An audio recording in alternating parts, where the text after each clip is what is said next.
Zero থেকে grammar আজকে হচ্ছে ডে 3। যারা গ্রামারে অনেক বেশি দুর্বল, কিছুই পারেন না, তাদের জন্য এই কোর্সটা একেবারেই বেস্ট হবে। আজকে হচ্ছে আমি সেন্টেন্সের দ্বিতীয় পার্টি নিয়ে আলোচনা করব। যারা আগের ক্লাসগুলো দেখেন নাই, দেখে নিতে পারেন। আমি অনেক সহজভাবে এই কোর্সটাতে আপনাদেরকে সহজভাবে শেখাচ্ছি। ইনশাল্লাহ আপনারা ক্লাসগুলো অনেক বেশি শেয়ার করবেন। দেখেন, আজকে আমি কথা বলবো সেন্টেন্সের স্ট্রাকচার অনুযায়ী যে তিনটা প্রকার, সেটা কি গত ক্লাসেও আলোচনা করছিলাম। Simple sentence, complex sentence, compound sentence. আজকে আমি এই তিনটা বিষয় আপনাদেরকে একেবারে শর্টকাটে শেখাবো ইনশাল্লাহ। বইতে অনেক কঠিনভাবে থাকে, বাট আমি আপনাদেরকে একেবারে সহজভাবে শেখাবো। দেখেন, সিম্পল সেন্টেন্স এই কথাটা আমি এইভাবে বলতেছি যে বাক্যে একটা মাত্র সাবজেক্ট, একটা মাত্র ভার্ব থাকবে। কি? একটা সাবজেক্ট, একটা ভার্ব এবং ছোট একটা বাক্য। দেখেন, একটা সাবজেক্ট থাকবে, একটা ভার্ব থাকবে। এখন ভার্বটা কোন ভার্ব? ভার্ব তো অনেক প্রকার রয়েছে। ভার্ব হচ্ছে ফাইনাইট ভার্ব। ফাইনাইট ভার্ব কি? যে ভার্বটা সাবজেক্টের চেহারা অনুযায়ী, মানে সাবজেক্টের টেন্স, পার্সন অনুযায়ী চেঞ্জ হয়। আচ্ছা, এক্সাম্পলের মাধ্যমে বুঝাই। দেখেন, হি সিংস এ সং, সে একটি গান গায়, তাই না? এখন সে একটি গান গায়, এই বাক্যে খেয়াল করে দেখেন, হি হচ্ছে সাবজেক্ট এবং সিংস হচ্ছে ভার্ব। তার মানে একটা সাবজেক্ট, একটা ভার্ব পাচ্ছি। এখন এজ এ ফাইনাইট ভার্ব আপনি কিভাবে বুঝবেন? দেখেন, হি থার্ড পার্সন হওয়াতে ভার্বের সাথে অ্যাস যুক্ত হয়েছে। সাবজেক্টের টেন্স, পার্সন অনুযায়ী যখন আমরা ভার্বটাকে চেঞ্জ করতে পারবো, সেই ভার্বটাই মূলত হচ্ছে আমার ফাইনাইট ভার্ব। আচ্ছা, খেয়াল করে দেখ না, আমি যদি হি এর পরিবর্তে আই লিখি, তাহলে কি আমি সিংস লিখতে পারবো? নো, আমি তখন লিখবো সিং, কারণ তখন আর অ্যাসের প্রয়োজন হবে না। থার্ড পার্সন সিঙ্গুলার না, যে সেটা তো ফার্স্ট পার্সন, এই জন্য। I wish him to be a doctor, I হচ্ছে সাবজেক্ট, উইশ হচ্ছে ভার্ব। একটা সাবজেক্ট, একটা ভার্ব পাচ্ছে, তার মানে এই দুইটা উদাহরণ হচ্ছে আমার সিম্পল সেন্টেন্স। এখন আপনি চিন্তা করে দেখেন, আই প্লে ফুটবল, দেন হচ্ছে আই ইট রাইস, এই ধরনের যতগুলি বাক্য আছে সবগুলো কি ধরনের বাক্য? সিম্পল সেন্টেন্স, তাই না? এই সিম্পল সেন্টেন্সে একটা সাবজেক্ট থাকবে, একটা ভার্ব থাকবে। এটা মাথায় রাখলে আপনি পরবর্তী দুইটা আরো বেশি সহজে পারবেন। দেখেন, complex sentence. Complex sentence, complex কথাটা আমাদের মাথায় আসলে কেমন যেন একটা অনুভূতি হয়। আপনি একটু ফিল করবেন, গ্রামারটা ফিল করে দেখেন।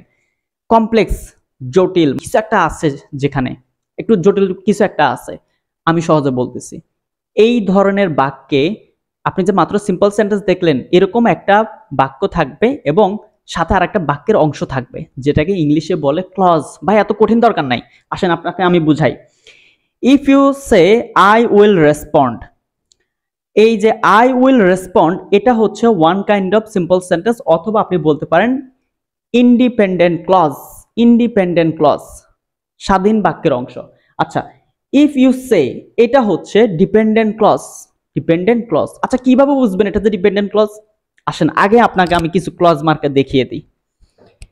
এই যে ক্লজ মার্কার গুলো দেখতে পাচ্ছেন, অ্যাজ, বিকজ, সিন্স, বাট, এই সরি বাট নাই, এই যে আপনি যে দেখতে পাচ্ছেন এইগুলা, এই সবগুলা, দো, অলদো, অ্যাজ, বিকজ, সিন্স, এগুলা যে দেখতে পাচ্ছেন, এগুলা সবগুলা হচ্ছে আমার কি থাকবে? ডিপেন্ডেন্ট ক্লজ থাকে, ক্লজ মার্কার হিসেবে বসবে। কি হবে? ক্লজ মার্কার হিসেবে বসবে। আচ্ছা, এখন তাহলে আগের এক্সাম্পলে আসি। দেখেন, ইফ ইউ সে, যদি তুমি বলো, এই যে যদি তুমি বলো, এ কিন্তু নিজের অর্থ সে স্বাধীনভাবে প্রকাশ করতে পারে না। আচ্ছা, আপনি এত কিছু বোঝার দরকার নেই। আপনি এখানে কি ক্লজ মার্কার দেখতে পাচ্ছেন? দেখতে পাচ্ছেন। ক্লজ মার্কারের ডান পাশে, বা আচ্ছা আমি এভাবে বলি, ক্লজ মার্কারের বাম পাশে, আপনার যদি হয় ডান পাশে, এই ক্লজ মার্কার থেকে এই পাশটা হচ্ছে মূলত ডিপেন্ডেন্ট ক্লজ। আচ্ছা, মনে রাখবেন, ক্লজ মার্কার যখন বাক্যের শুরুতে চলে আসবে তখন এখানে কমা হবে, আর ক্লজ মার্কার যখন বাক্যের মাঝখানে যাবে তখন আর কমাটা হবে না, কিছুই হবে না। দেখেন, I know what you want to say, এই যে আই নো, এটি হচ্ছে ইন্ডিপেন্ডেন্ট ক্লজ। এটা হচ্ছে ইন্ডিপেন্ডেন্ট ক্লজ। এই যে হোয়াট, একটু আগে দেখেছিলাম ক্লজ মার্কার, সেখানে কিন্তু হোয়াট ছিল। এই হোয়াট থেকে এই অংশটা হচ্ছে ডিপেন্ডেন্ট ক্লজ।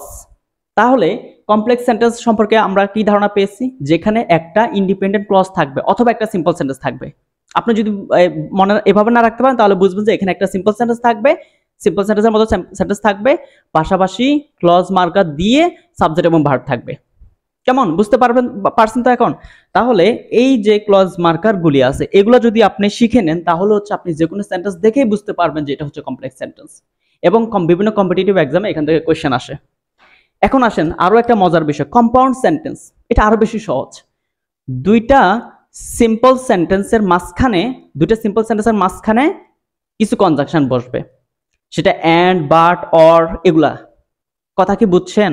আবার বলি, কম্পাউন্ড সেন্টেন্স মানে হচ্ছে দুই পাশে দুইটা সিম্পল সেন্টেন্স থাকবে, মাঝখানে একটা কনজাংশন থাকবে। আসেন বুঝিয়ে বলি। I got a GPA 4 and she got a GPA of 3। আচ্ছা দেখেন, এখানেও একটা সেন্টেন্স, এখানেও একটা সেন্টেন্স, মাঝখানে এন্ড বসছে। এই এন্ডটাকে বলে কোঅর্ডিনেটিং কনজাংশন বা কোঅর্ডিনেট কনজাংশন। ওকে, যেটা এন্ড বাট অর এগুলো হচ্ছে বেশি থাকে। আমি স্ক্রিনে অনেকগুলো দিয়েছি, এগুলো শিখে নেবেন। তাহলে কম্পাউন্ড সেন্টেন্স কি? দেখেন, দুই বা ততোধিক মেইন ক্লজ। মেইন ক্লজ মানে হচ্ছে ইন্ডিপেন্ডেন্ট ক্লজ, অথবা আমি আপনাদেরকে বোঝানোর স্বার্থে বলতেছি সিম্পল সেন্টেন্স, মানে আপনি যাতে সহজে বুঝেন। বুঝতে পারছেন? যখন কোঅর্ডিনেট কনজাংশন, এই যে কোঅর্ডিনেট কনজাংশন মানে কি, এই যে কনজাংশন যেগুলো বলতেছে এন্ড বাট অর এগুলো কোঅর্ডিনেট কনজাংশন দ্বারা যুক্ত হয়, তখন তাকে কম্পাউন্ড সেন্টেন্স বলে। আপনি কি বুঝছেন? আসেন আমি সামারি করি। প্রথমত হচ্ছে কি সিম্পল সেন্টেন্স, যেখানে একটা সাবজেক্ট, একটা ভার্ব, একটা ফাইনাইট ভার্ব দ্বারা ছোট একটা বাক্য থাকবে। যতগুলি সহজ সহজ বাক্য দেখেন আর কি, এগুলোকে আমরা বলবো সিম্পল সেন্টেন্স। কম্পাউন্ড সেন্টেন্স কি? কম্পাউন্ড সেন্টেন্স হলো যেখানে হচ্ছে উভয় পাশে দুইটা সিম্পল সেন্টেন্সের মতো বাক্য থাকবে, দুইটা সিম্পল সেন্টেন্স থাকবে, মাঝখানে একটা কনজাংশন থাকবে, সেটাকে আমরা বলি কোঅর্ডিনেট কনজাংশন। স্ক্রিনে দেখিয়ে দিয়েছি।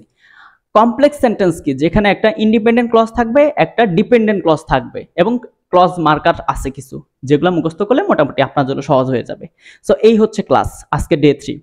যারা গ্রামারে দুর্বল চাচ্ছেন, ভাই আমি লাইভ ক্লাসের মাধ্যমে একটু সহজভাবে, সবচেয়ে সহজভাবে শেখার জন্য, আপনি চাইলে আমার জুলাই মাসের এই ব্যাচটাতে ভর্তি হতে পারেন। 12 তারিখ থেকে আমার পেইড ব্যাচে ক্লাস শুরু হবে। এটা তো ফ্রি ক্লাস। আপনি চাইলে লাইভ ক্লাসের মাধ্যমে আমার কি কোর্সে ভর্তি হতে পারেন, যেখানে আপনি জুলাইয়ের 12 তারিখ থেকে শুরু করে ডিসেম্বর পর্যন্ত টানা লং একটা কোর্স, বেসিক টু অ্যাডভান্স, বেসিকের A to Z শিখাবো সবচেয়ে সহজে। চাইলে ভর্তি হতে পারেন, শুধু হোয়াটসঅ্যাপে নক দিলে হবে, আমি বিস্তারিত সবকিছু পাঠাচ্ছি।